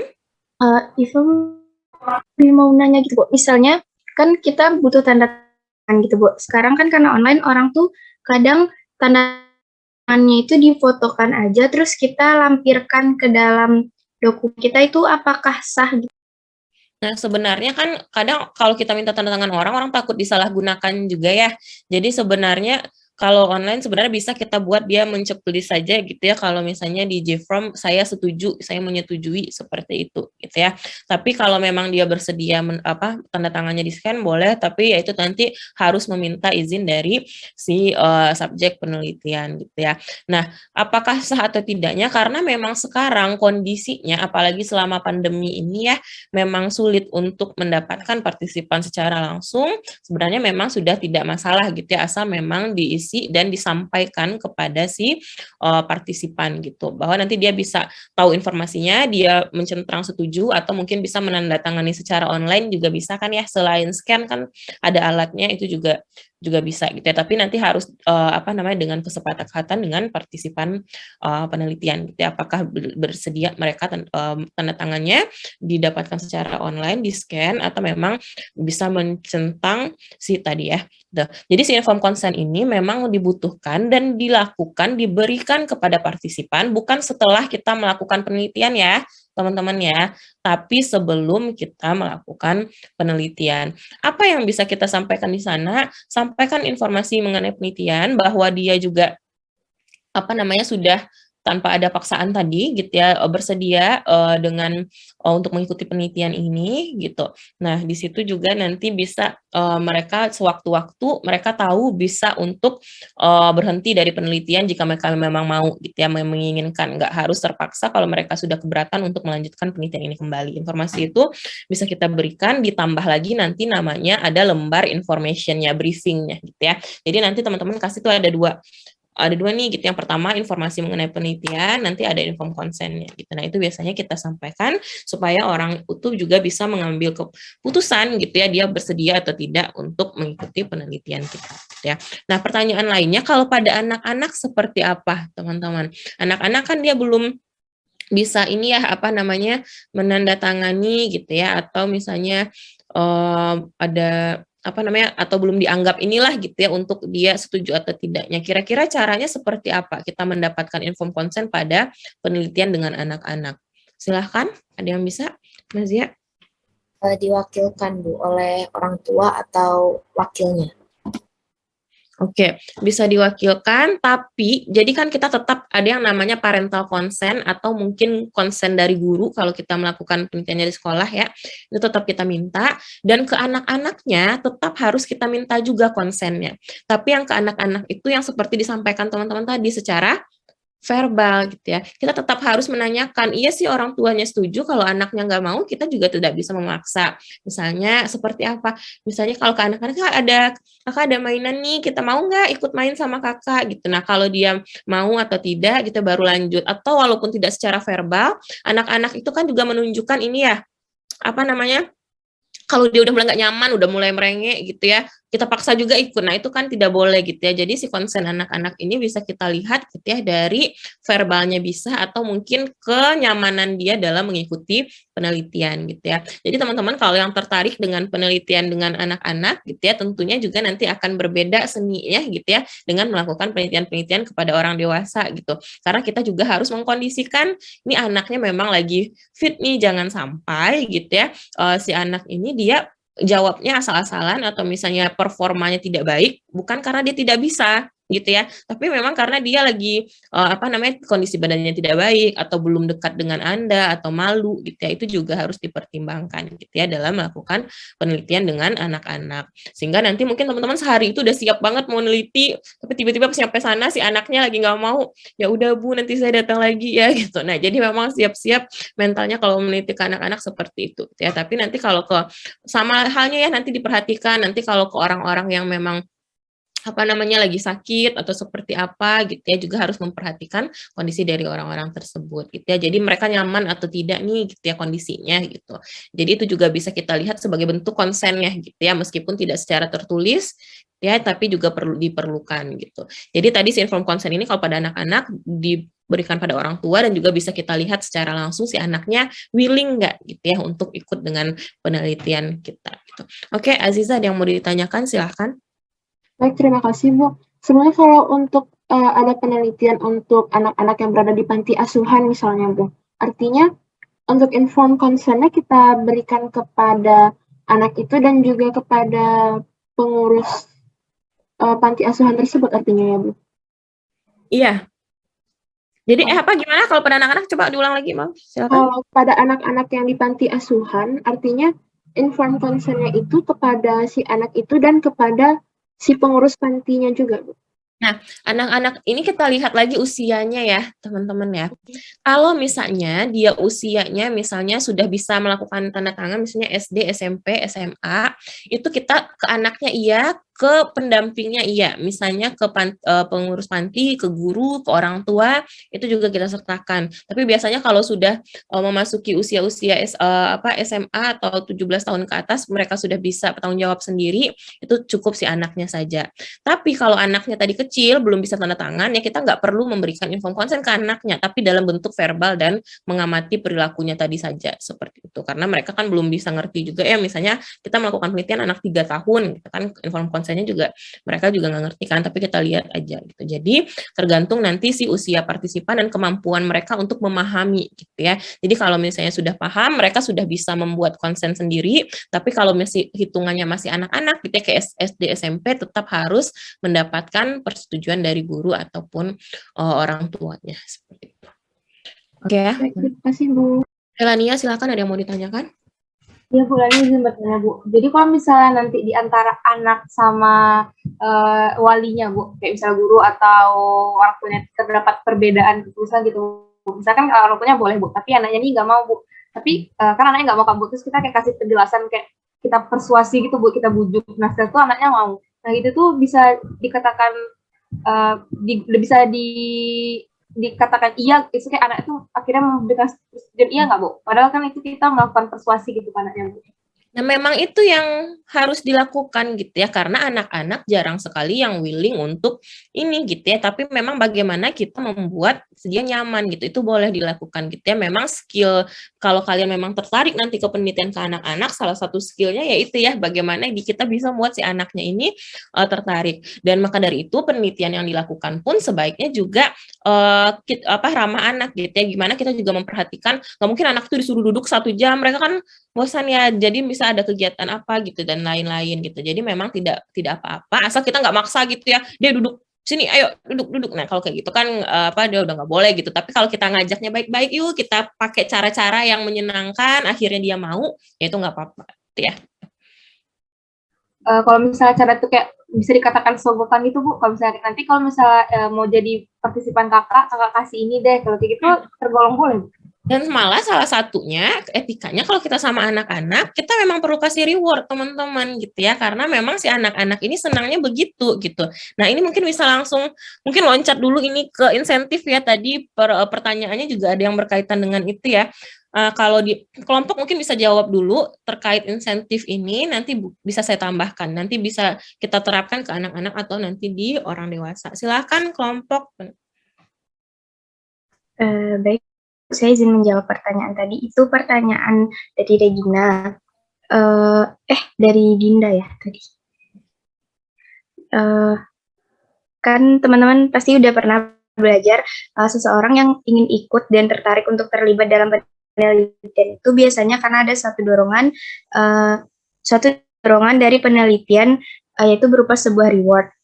Terus pasti juga kayak kita kan sering nemuin cutting yang ayo dong adik-adik gitu, bantu kakak, nanti kakak kasih kayak GoPay atau apa gitu. Jadi itu kayak diperbolehkan, kan tadi pertanyaannya apakah itu sah atau tidaknya. Jadi itu sah karena dari rewardnya tadi biar kita tuh tertarik dan mau gitu. Gitu, Bu. Oke, jadi boleh atau tidak, teman-teman? Intinya kalau kita kasih reward. Izin menambahkan, Bu. Ya, silakan. Siapa yang mau menambahkan? Mazia ya? Saya. Jadi tadi dari Regina sendiri, dia nanya karena ada etika yang offering inducement for research participation itu katanya nggak boleh melakukan penawaran. Sebenarnya boleh, tapi harus dalam yang sewajarnya gitu. Jadi pas kita kasih penawaran tuh tidak bersifat memaksa gitu untuk melakukan penelitian itu gitu. Ya, dan rewardnya juga yang masuk akal ya gitu, nggak yang kita kasih nanti berapa gitu, atau nanti isinya kita request gitu ya, nanti saya kasih ini deh gitu. Nah seperti itu mungkin yang tidak boleh gitu ya teman-teman ya, tapi selagi dia sewajarnya gitu ya, dan juga nggak apa-apa bentuk penghargaan kita juga kepada partisipan penelitian. Kalau tidak diberikan gimana Bu? Ya itu nanti tergantung dana penelitiannya ya. Ada mungkin kalau kalian penelitian sebagai mahasiswa dananya nggak ada, ya mungkin bisa dipilih 5 orang saja gitu nanti untuk diberikan reward dan lain-lain gitu. Jadi sebenarnya mungkin yang tidak boleh itu tadi ya jika jumlahnya berlebihan, atau mungkin kita juga meminta sesuatu atas dasar kita memberikan itu, kita meminta balik sesuatu yang tidak sesuai dengan etika penelitian gitu ya. Jadi kalau misalnya kita berikan reward tadi kayak pulsa nih di si seniornya, itu sebenarnya masih wajar-wajar saja selagi dia tidak menambahkan iming-iming tertentu ya. Apalagi nanti teman-teman ke anak-anak gitu. Nah, kita kan penelitian ke anak-anak itu, anak-anaknya entah anak siapa yang baru pertama kita kenal kan gitu. Jadi misalnya ratusan misalnya. Nah, kadang untuk mengambil hati si anak-anak ini kita butuh waktunya, nggak bisa kita ketemu dia 4 kali dulu kan. Anak-anak itu kan kadang ada yang bisa open, ada yang enggak. Salah satunya kan mereka kalau kita si kakak-kakak ini punya hadiah yang menarik gitu ya, dia kan juga akhirnya jadi bisa membuka diri. Nah itu juga nggak apa-apa teman-teman, tapi itu tadi ya hadiahnya ya sewajarnya aja. Anak-anak kecil itu dibeliin yang apa namanya, sederhana-sederhana aja mereka bahagia kok. Jadi kalian nggak perlu juga yang nanti, buset penelitian uang saya gimana, saya kan belum ada dana gitu. Nanti simple aja, mungkin kalau nggak bisa dalam bentuk yang dibeli, ada apa gitu, permen aja satu kecil, tapi nanti ditanya dulu ke orang tuanya ya, kalau memberi makanan ya, dia anaknya ada alergi apa atau tidak, atau dalam bentuk apa, pulpen lucu-lucu, terserah kalian gitu ya. Jadi setidaknya si anaknya juga happy udah ikut penelitian sama kalian gitu. Tapi ini itunya tidak wajib ya gitu ya, tapi kalau ada mungkin bisa kalian berikan gitu ya, kalau tidak ada mungkin bisa diganti dengan hal lain yang membuat mereka senang gitu, seperti itu. Oke, Afni silahkan, ada yang mau ditanyakan? Iya Bu, untuk anak yang berketerlambatan, yang untuk anak yang ada gangguan mental itu Bu, itu kan kita belum apa-apa aja mereka kadang udah berontak gitu loh Bu, udah nggak mau. Jadi inform consent ke mereka gimana Bu? Atau namanya anak berkebutuhan khusus ya. Nah, ketika teman-teman melakukan penelitian ke anak berkebutuhan khusus, kan nanti jenis-jenisnya macam-macam ya. Ada nanti memang yang anaknya autism misalnya. Nah, anak autism itu mereka juga memang dia secara sosial kontak matanya nggak ada, ini nggak ada gitu ya. Jadi bukan berarti kadang dia nggak mau gitu ya, tapi kalau selagi dia, jadi kalian harus sangat paham dengan subjek penelitian kalian gitu ya. Apakah ini menurut dia sudah tidak nyaman atau memang dia begini nih hari-harinya flat gitu ya. Nah, tapi itu tadi, anak berkebutuhan khusus ini memang harus hati-hati, apalagi kalau teman-teman masih S1 dalam melakukan penelitian gitu ya. Karena memang takutnya kita malah mengganggu si anak karena kita tidak paham dengan dia gitu ya. Jadi benar-benar kita harus pahami karakteristiknya karena masing-masing gangguan punya karakteristik sendiri gitu ya.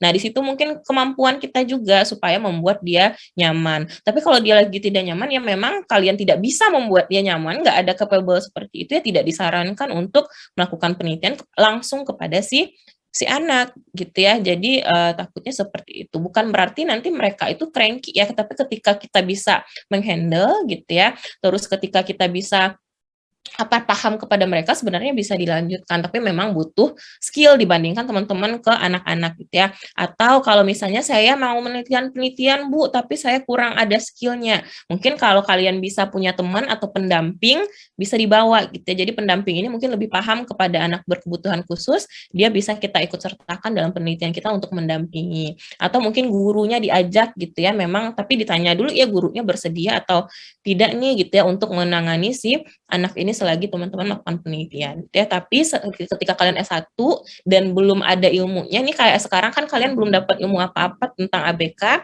saya tidak menyarankan untuk melakukan penelitian langsung kepada anak berkebutuhan khusus ya. Oke, Afni silakan, ada yang mau ditanyakan lagi? Jadi Bu, inform consent ke anak-anak itu tergantung karakteristik mereka masing-masing juga. Bukan inform consent-nya kan tadi, kalau ke anak-anak itu kan kita ya lihat verbal, kalau dia tidak bisa menjawab secara verbal ya kita lihat ini ya respon reaksinya mereka seperti itu ya. Ada lagi teman-teman sampai di sana tanyanya? Mau lanjut dulu ya. Jadi terbayang ya teman-teman ya. Jadi selama kalian di psikologi, nanti kalian lihat-lihat lah, kalian kan mendapatkan berbagai macam ilmu ya, mulai dari PIO, dari klinis, dari mana, dan kalian nanti akan banyak mendapatkan pengalaman terjun ke lapangan gitu ya. Nanti teman-teman bisa lihat peminatan kalian lebih ke arah mana gitu ya. Jadi nanti bisa membantu kalian nanti ke arah nanti deskripsi mau melakukan penelitian itu seperti apa, dan juga nanti bidang yang mau kalian dalami yang mana gitu ya, karena masing-masing punya tantangan tersendiri gitu ya. Nah, tadi sih kan si inform consent ini harus kita berikan dengan informasi apa saja nih teman-teman, silahkan dibaca ya. Jadi pertama kita harus menjelaskan bahwa statement gitu ya, pernyataan bahwa ini volunteer loh, sifatnya sukarela gitu ya. Partisipan boleh menolak gitu ya, dan dan dia tidak akan mendapatkan dampak yang merugikan gitu ya dari penelitian ini. Itu disampaikan harus dengan statement yang jelas gitu ya di dalam inform consent kalian, lembar briefing kalian gitu ya, bahwa ini sukarela dan gitu ya. Lalu kita sampaikan tujuan dari penelitian kita, mungkin tidak kita sampaikan serinci itu gitu, tapi setidaknya kalau tema yang mau kalian lakukan apa, tujuannya itu kita jelaskan kepada partisipan gitu ya. Dan di sini juga kalau misalnya ada risk-risk tertentu gitu ya, mungkin yang selagi tidak begitu bahaya tetap kita sampaikan kepada partisipan gitu ya. Jadi bukan hanya secara fisik ataupun fisik ya, tapi bisa dalam bentuk psikologis. Misalnya seperti apa? Misalnya seniornya melakukan penelitian pada remaja mengenai perilaku seksual pranikah gitu kan. Item-item yang ada di sana itu kan bisa membuat mereka tidak nyaman atau discomfort ya gitu ya. Misalnya apa? Perilaku-perilaku seksual gitu ya. Jadi misalnya petting dan lain-lain. Nah, itu kan bisa membuat si partisipan tidak nyaman. Itu disampaikan gitu ya, foreseeable risk-nya. Ini ada kemungkinan seperti ini loh, kalian akan bersedia tidak gitu. Nah, seperti itu, atau kepada orang dewasa, atau seperti ini nih. Ya, misalnya tentang studi stres gitu, dia akan ada membahas tentang alcohol consumption gitu ya. Nah, itu juga disampaikan sebelumnya bahwa dengan membaca item teman-teman ini gitu ya, bahwa mungkin akan ada seperti ini ketidaknyamanan yang ini gitu ya. Atau misalnya kita ada itemnya itu Anda merasa sedih ketika ini gitu kan, akan ada kemungkinan untuk membangkitkan kenangan yang sensitif gitu ya. Nah, itu juga diberitahukan di awal gitu ya. Jadi kalau misalnya risikonya besar kan tentunya itu sudah tidak diperbolehkan dong kalian turun lapangan gitu. Tapi mungkin risiko-risiko kecil seperti itu ya gitu. Tadi kayak item-item yang tadi mereka bisa tidak nyaman membacanya gitu ya. Nah, itu juga bisa kita sampaikan di bagian briefing gitu ya kalau ada. Terus juga prosedur ya, nanti disampaikan kira-kira butuh berapa lama ini mereka mengisinya. Kalau dia kuesioner, butuh berapa lama kuesionernya ini diisi gitu, 20 menit, 15 menit, caranya bagaimana mengisinya, itu disampaikan gitu. Atau kalau bukan kuesioner atau penelitian kalian nanti eksperimen gitu ya, apa yang harus dilakukan, itu dijelaskan. Misalnya ke anak-anak nanti juga bisa di assessment, nanti dijelaskan juga kepada ibunya dan ke anaknya, mau ngapain aja kita hari ini gitu ya. Nah, itu dijelaskan juga di dalam lembar briefing terkait prosedur penelitian. Nah, disampaikan juga benefitnya teman-teman atau manfaat si research ini ketika peserta itu mengikutinya, apa yang bisa kita berikan hasil itu kepada keilmuan dan juga masyarakat supaya mereka juga willingnya tinggi gitu ya. Oh, ini memang bermanfaat nih penelitian ini kita sampaikan. Terus juga tadi ini masuk ya prosedurnya, tadi length of time itu hampir sama masuk ke dalam. Terus di sini juga jangan lupa disampaikan kontak person gitu ya. Jadi kalian cantumkan nomor handphone kalian atau email gitu ya. Email boleh, setidaknya ada cara orang itu menghubungi kalian. Jikalau nanti mereka merasakan sesuatu akibat dari penelitian kalian, dia bisa mengontak kalian gitu ya. Atau ada pertanyaan mereka terkait penelitian, mereka bisa kontak. Nah, itu diwajibkan untuk mencantumkan kontak personnya. Nah, reporting result ini disampaikan gitu ya. Apabila Bapak Ibu gitu ya, atau misalnya siapapun itu adik-adik gitu ingin mendapatkan hasil dari penelitian ini, kami akan memberikannya gitu ya kepada email atau nomor handphone yang telah Bapak Ibu sediakan nanti di selama penelitian gitu. Kadang mereka ada yang mau resultnya seperti apa nih, apalagi kalau kita penelitiannya ke anak-anak ya, kan orang tua juga mau anaknya seperti apa nih, dia kan juga curious gitu ya, dia juga ingin tahu. Nah, jadi di situ juga kita bisa sampaikan kalau ibu-ibu mau hasilnya nih gitu ya, nanti kemana akan saya hubungi gitu. Nah, itu juga perlu disampaikan. Dan di sini ada unforeseen consequences ya teman-teman. Nah, selama melakukan penelitian kita udah mempertimbangkan nih gitu ya. Ini konsekuensinya ABC kita hindari gitu ya. Tapi ketika melakukan penelitian ternyata ada 1-2 hal yang tidak kita sangka terjadi dan berdampak. Nah, itu wajib kalian sampaikan nanti selama penelitian itu kepada si partisipan atau subjek penelitian kita gitu ya, kalau memang ada yang seperti itu. Tetapi diusahakan jangan sampai dari awal tuh udah kita pikirkan lah gitu setidaknya gitu ya, apa-apa saja sih gitu yang akan terjadi gitu ya.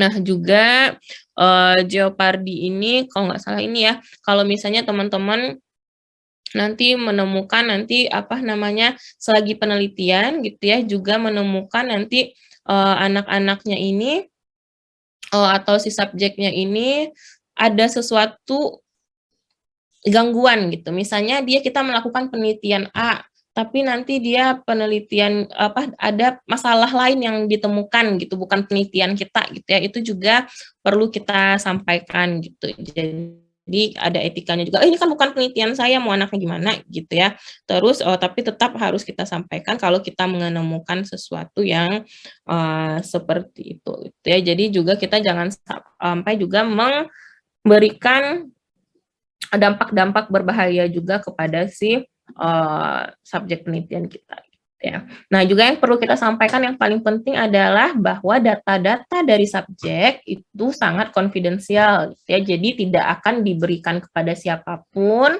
itu bersifat anonim, hanya akan dipergunakan dalam penelitian kita. Nah, itu perlu kita sampaikan. Kadang kan informasinya sensitif ya. Jadi orang misalnya tidak mau nih gitu ya, tapi supaya ini datanya aman, rahasia gitu ya. Kadang bisa kita sampaikan seperti ini gitu ya, bahwa nanti memang data yang disampaikan nanti diletakkan bahkan mungkin serinci itu gitu ya, hanya di komputer peneliti yang dikunci gitu, ada passwordnya, hanya bisa diakses oleh peneliti gitu ya, dan nanti informasi tersebut setelah berapa tahun akan dilenyapkan. Misalnya kan dalam penelitian kita 5 tahun atau 10 tahun itu bisa kita hanyapkan gitu, seperti itu. Jadi bisa disampaikan sedetail itu supaya make sure orang aman gitu, nih punya dia, data-datanya itu nggak akan disebarluaskan gitu ya. Dan ini salah satunya nih teman-teman sekarang yang kalian perlu sadari juga, kalau menggunakan audio recording gitu ya, atau mungkin dalam bentuk video recording, tolong disampaikan sebelumnya kepada si partisipan. Kadang kalian aja nih lagi bimbingan mahasiswa sama saya, udah direkam-rekamnya aja nggak pakai konsen dulu, itu kan namanya bisa dituntut kalian gitu ya di undang-undang gitu. Jadi kalau mau memang nanti kalau teman-teman melakukan perlu audio recording atau video recording, sampaikan setuju nggak orangnya gitu ya, bahwa ini suaranya atau recording videonya akan diambil gitu. Insentif yang tadi ya sama ya, ini jawabannya 2 kali, ini ada yang 2 kali, lebih kurang seperti itu ya. Sampai di sana ada yang mau ditanyakan terlebih dahulu teman-teman?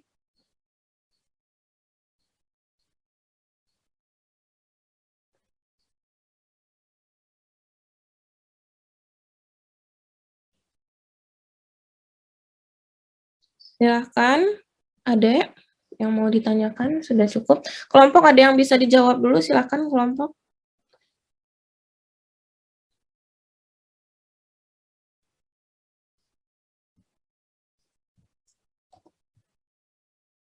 Ini Ikhfa mau bertanya atau mau menjawab pertanyaan? Mau menjawab pertanyaan yang dari Ibu. Silahkan. Tadi kurang lebih udah dijelaskan sama Ibu jawabannya. Sebenarnya nggak harus dirahasiakan, tapi opsional ditanyain dulu ke narasumbernya, itu diperbolehkan atau tidak kita mempublish data, kan karena perkembangan zaman jadinya kayak orang jadi gampang mengakses data diri gitu. Jadi mungkin orang lain bisa ngerasa risih atau enggak, jadi karena itu dirahasiakan. Mungkin kurangnya kayak gitu, Bu. Ya tadi terkait ini ya, kerahasiaan data ya, itu memang wajib ya, teman-teman pun nanti mau wawancara, mau apa gitu ya, kita tidak boleh menyebarluaskan data orang lain gitu, karena itu konfidensial. Nah, salah satu tadi saya lupa, ada yang namanya juga etikanya itu deception ya. Deception itu kan artinya menipu, teman-teman. Nah, ada beberapa tujuan penelitian yang tidak bisa kita sampaikan sepenuhnya, gitu ya. Karena takutnya kalau kita sampaikan sepenuhnya, orang akan melakukan sesuatu atau packing good. Misalnya tadi kita melihat agresivitas anak, kalau kita sampaikan nanti anaknya jadi diem aja gitu, nggak mau mukul-mukul temennya, bisa gitu ya, atau seperti apa. Nah, jadi mungkin tujuan penelitiannya kita sampaikan secara umum dulu gitu ya. Nah, tapi sebisa mungkin gitu ya, sampaikan tujuan penelitian itu secara jelas, kecuali memang kalau disampaikan benar-benar mempengaruhi tujuan penelitian kalian gitu ya. Nah, kalaupun misalnya kita batasi tujuannya tadi melakukan deception di awal, tetap berkewajiban nanti yang namanya melakukan debriefing gitu ya. Debriefing itu setelah kita melakukan penelitian, sampaikan Bu tadi awal sebenarnya gitu ya. Ini tadi nih untuk ini. Jadi si peneliti tetap tahu, jangan takut tiba-tiba subjeknya ini kok hasil penelitian kita nggak sesuai yang disampaikan gitu. Nah, itu juga perlu kita sampaikan gitu ya, ketika memang perlu melakukan deception tadi, tapi sebisa mungkin dihindari. Kecuali memang ada memang berdampak langsung nih ke penelitian kita, kalau kita sampaikan informasi ini gitu ya, nanti takutnya hasil penelitiannya jadi berubah gitu misalnya. Tapi tetap kita berkewajiban nanti menyampaikan sebelum kita olah datanya kepada si partisipan ya. Oke, Sekar, ada yang mau ditanyakan, silahkan. Izin jawab pertanyaan dari Dinda, Bu, yang bagaimana jadi publikasi yang benar ada kenetralan, keadilan.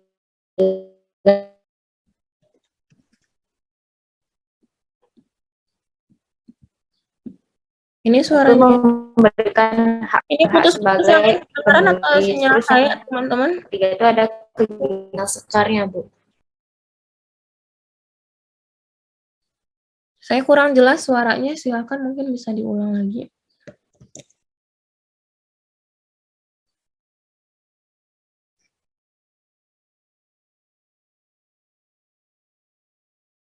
Sekarnya terlempar, Bu. Sebentar, Bu. Oke.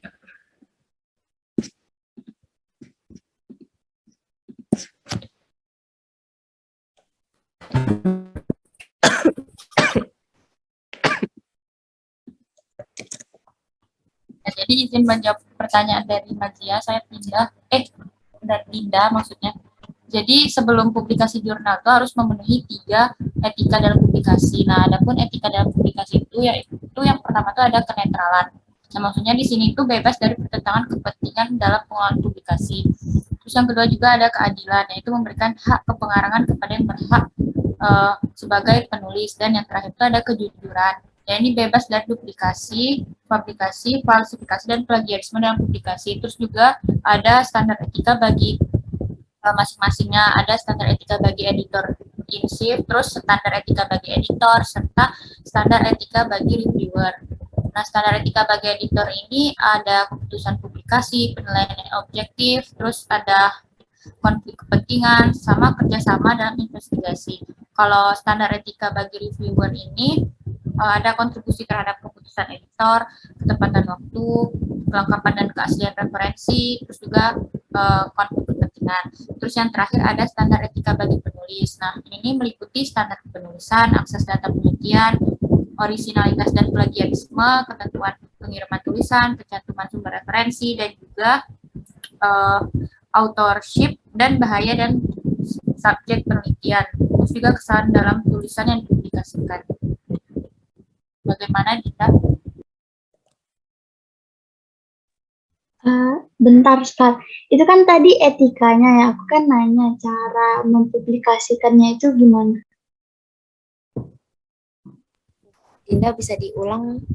Itu kan tadi yang dijelasin sama Sekar itu kan etika dalam pempublikasian. Nah, aku tuh nanya